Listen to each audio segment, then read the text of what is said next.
na inspeksyon na natin. Nandito si Secretary Manny Bunuan para nga explain kung ano yung nangyari dito.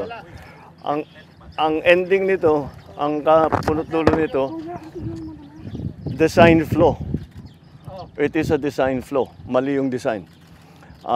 Ang history kasi nito, dapat ang funding nito was supposed to be, ang project cost nito is 1.8 billion. So binawasan to under 1 billion para makamura. Ayan, inayos ngayon, ginawa ngayon yung detailed design. Design is really weak. Dahil kung tutusin ninyo, this is supposed to be a suspension bridge. Nakasabit. Ganyan yung arko na ganyan. Tapos yung bridge suportado ng kable. Ito lang ang suspension bridge na nakita ko sa buong mundo na hindi kable. At yan na mismo ang bumigay. Ayan. Diyan bumigay yung bakal. Kung kable yan, hindi dapat bumigay yan. Tapos yung pag-anchor nung support, tignan niyo doon lang sa baba.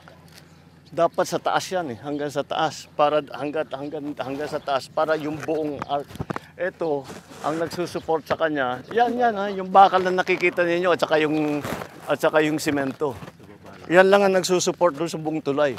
So mahina talaga ang design dito. Hindi natin kailangan malaking nung una pa nga ang ginagawa ito kasi naging umabot 900 million natin yung original na budget. Umabot ng 1.2 dahil nag-refit. Bakit nag-refit? Nung nagko-construction pa lang may nakita na gumagalaw na mahina. Kaya kailangan balikan at refit. So the whole process is okay naman yung construction, yung contractor sinundan naman ang plano. By the book naman yung kanyang ginawa, up to specifications yung kanilang ginawa. Yun lang, yung specifications mali.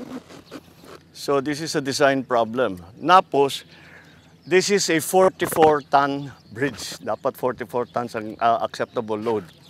Yung dalawang truck na yan, yung naiwan yung isa, over 100 tons yan. Dalawa yan ang dumaan. Kaya, ayan ang nangyari. Hindi talaga kaya.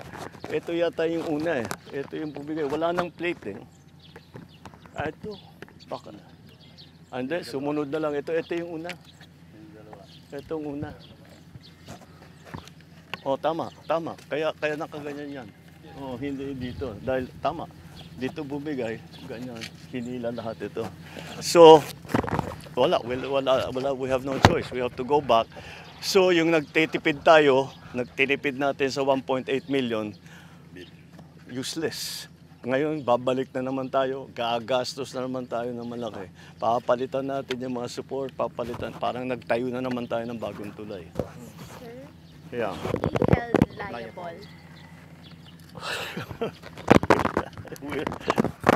be held liable. I always have a saying, fix the problem, not the blame. Ayusin muna natin yung problema. Believe me, we will find out who is responsible. Who is responsible is basically who made the design. Because their design was poor. Look what happened. And then also, those trucks should never have been on the bridge. So, sino liable dyan? Province. Hindi national to national to. Yeah, we have to be more careful about monitoring yung mga load. Kasi ganyan ang problema. Kung 44 tons ang sinasabi, sasakyan mo ng 200 plus tons, medyo hindi nakakapagtaka na ganito ang mangyayari. Alright, okay.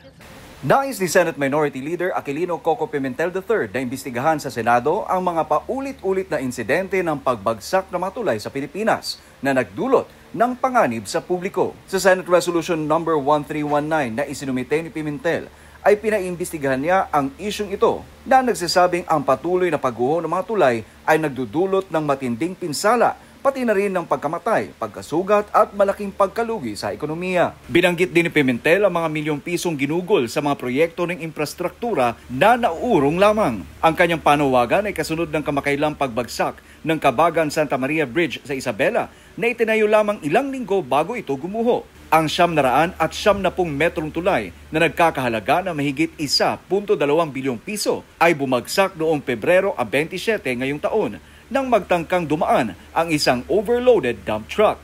Mula pa noong 2022, patuloy nang nananawagan si Pimentel ng pagsusuri sa mga tulay na itinayo ng gobyerno at tinukoy ang ilang insidente ng mga tulay na may kapansin-pansing mga problema sa istruktura. Isa pang halimbawa ang pagkabasag ng Magapi Bridge sa Balete, Batangas noong Oktubre 28 taong 2024. Ang tulay ay nag-collapse dahil sa malalakas na agos ng baha at mga punong nahulog dulot ng bagyong Christine. Kasunod nito ang insidente noong Oktubre 29 taong 2022 kung saan ang Bantilan Bridge na nag-uugnay sa Batangas at Quezon ay bumigay dulot ng malakas na agos ng ilog at baha. Isa pang insidente ang nangyari noong Oktubre 20 taong 2022 nang gumuho ang Carlos Romulo Bridge sa Bayambang, Pangasinan. Ayon sa mga ulat, ang insidenteng ito'y dulot ng 2 overloaded dump truck na lumampas sa bigat na limitasyon ng tulay na nagresulta sa malaking pinsala at pagkasugat ng 4 na tao. Ilan pa sa mga trahedya ay ang pagkabasag ng Borja Bridge sa Bohol noong Hunyo 16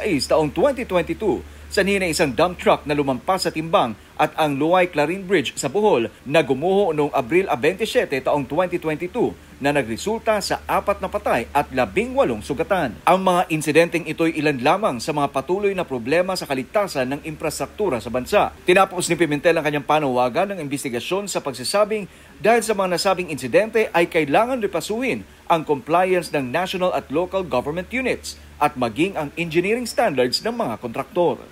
Heads must roll. Ito ang panawagan ni Senador Bong Revilla kaugnay ng pagguho ng bagong tulay sa Isabela na may halagang mahigit 1 bilyong piso. Bagamat inatasan na ang Department of Public Works and Highways o DPWH na magsagawa ng investigasyon para matukoy ang mga dahilan sa pagguho ng tulay, ay ipinunto ni Revilla na hindi sapat na manatili lamang ito sa investigasyon. Kailangan din anya magsagawa ng mga hakbang para matiyak na hindi na maulit ang ganitong insidente. Sinabi ng senador na ang kontraktor ng proyekto ay dapat na ma-blacklist at parusahan. Dapat rin anyang panagutin ng DPWH, partikular ang mga in-charge na engineers sa nasabing proyekto na malapit sa insidenteng ito. Ayon sa senador na chairman ng Senate Committee on Public Works, hindi dapat natatapos ang proyekto na walang tamang kalidad, lalo na kung ang pinag-uusapan ay ang mga infrastruktura na ginagamit ng publiko. Hindi rin anya dapat natatapos ang proyekto ng basta na lang at hindi pwedeng tanggapin ang pabayang trabaho na nagiging sanhi ng pagkasira ng mga mahalagang infrastruktura. Ang ending nito, ang kapunot-dulo nito, design flaw. It is a design flaw. Mali yung design. Ang history kasi nito, dapat ang funding nito was supposed to be, ang project cost nito is 1.8 billion. So binawasan to under 1 billion para makamura. Ayan, inayos ngayon, ginawa ngayon yung detailed design. Design is really weak. Dahil kung tutusin ninyo, this is supposed to be a suspension bridge, nakasabit. Nakaganyan yung arko na ganyan, tapos yung bridge suportado ng kable. Ito lang ang suspension bridge na nakita ko sa buong mundo na hindi kable. At yan na mismo ang bumigay. Ayan, diyan bumigay yung bakal. Kung kable yan, hindi dapat bumigay yan. Tapos yung pag-anchor nung support, tignan ninyo, doon lang sa baba. Dapat sa taas yan, hanggang sa taas, para hanggang sa taas, para yung buong arc. Ito, ang nagsusupport sa kanya, yan yung bakal na nakikita ninyo at saka yung semento. Yan lang ang nagsusupport doon sa buong tulay. So mahina talaga ang design dito. Hindi natin kailangan malaking nung una pa nga ang ginagawa ito kasi naging umabot 900 million natin yung original na budget. Umabot ng 1.2 dahil nag-refit. Bakit nag-refit? Nung nagko-construction pa lang may nakita na gumagalaw na mahina. Kaya kailangan balikan at refit. So, the whole process is, okay naman. Yung construction, yung contractor, sinundan naman ang plano. By the book naman yung kanyang ginawa, up to specifications yung kanilang ginawa. Yun lang, yung specifications mali. So, this is a design problem. Napos, this is a 44-ton bridge. Dapat 44 tons ang acceptable load. yung dalawang truck na yan, yung naiwan yung isa, over 100 tons yan. Dalawa yan ang dumaan. Kaya, ayan ang nga nangyari. Hindi talaga kaya. Ito yata yung una eh. Ito yung bumigay. Wala nang plate eh. Ito, baka na. Ande, sumunod na lang. Ito yung una. Ito yung una. Oh, tama. Kaya nakaganyan yan. Oh, hindi dito. Dahil tama. Dito bumigay, ganyan. Hinila lahat ito. So, wala. We have no choice. We have to go back. So, yung nagtitipid tayo, nagtinipid natin sa 1.8 million, useless. Ngayon, babalik na naman tayo, gagastos na naman tayo ng malaki. Papalitan natin yung mga support, parang nagtayo na naman tayo ng bagong tulay. Sir, Yeah. be held liable.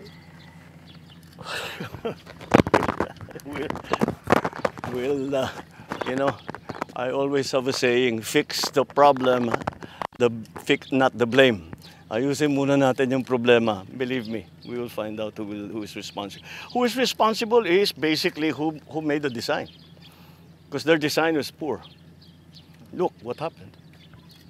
And then also, those trucks should never have been on the bridge. So, sino liable dyan? Province.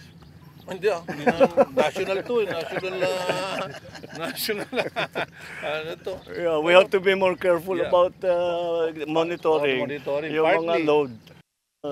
Kasi, ganyan ang problema. Kung 44 tons ang sinasabi, sasakyan mo ng 200 plus tons, medyo hindi nakakapagtaka na ganito ang mangyayari.